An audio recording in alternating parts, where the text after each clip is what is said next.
London is a world in one city. More languages are spoken here than any other city on earth. It attracts more visitors than the capital of any other nation. It's the UK's financial powerhouse with a global reach. But it's a sector under pressure like never before. It's a city redolent of history, yet home to some of today's most innovative minds.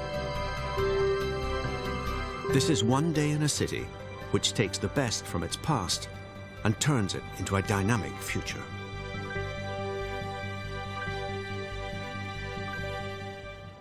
It's 8 a.m. and the markets are now open at the London Stock Exchange. This high-tech world sits at the heart of the global financial community.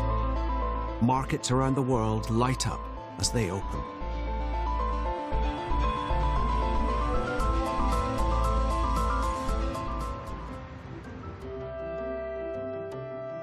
Innovate or die could be London's watchword, even in the most traditional of industries.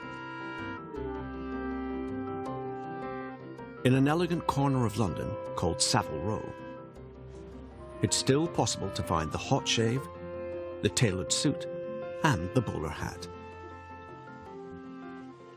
My name is Paul Frierson. I earn my living as a coat maker. I call myself a tailor. Paul never tires either of his trade or of his city. London is the heart of my country. Every day, something new is happening. It's a lovely place to be. Wonderful museums, beautiful architecture, and very nice clothes.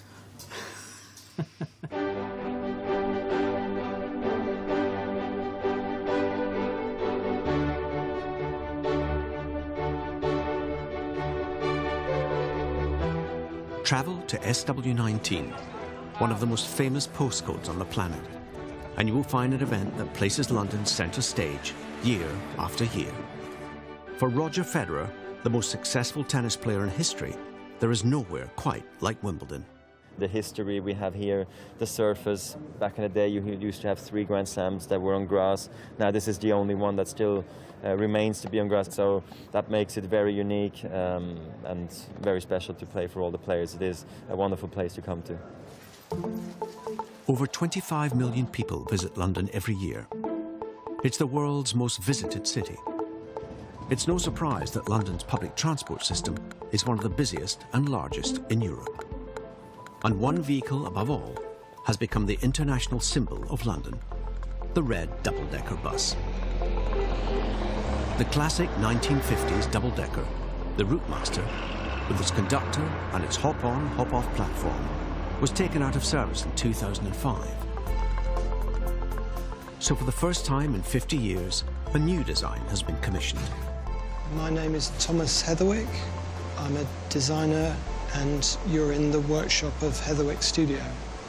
Many people come to London specifically to see the Houses of Parliament, go across Westminster Bridge and to go on a red double-decker bus. And so we had the role as a studio to think about how a bus could be for this city.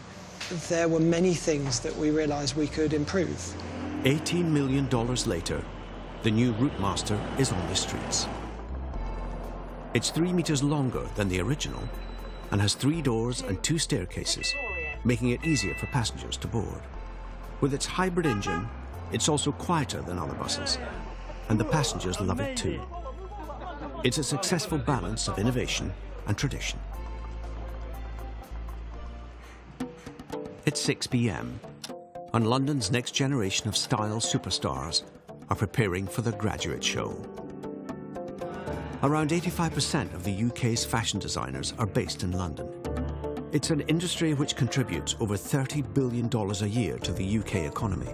From Savile Row to Carnaby Street and beyond, it's the energy of London itself that supplies the inspiration for this most dynamic of industries.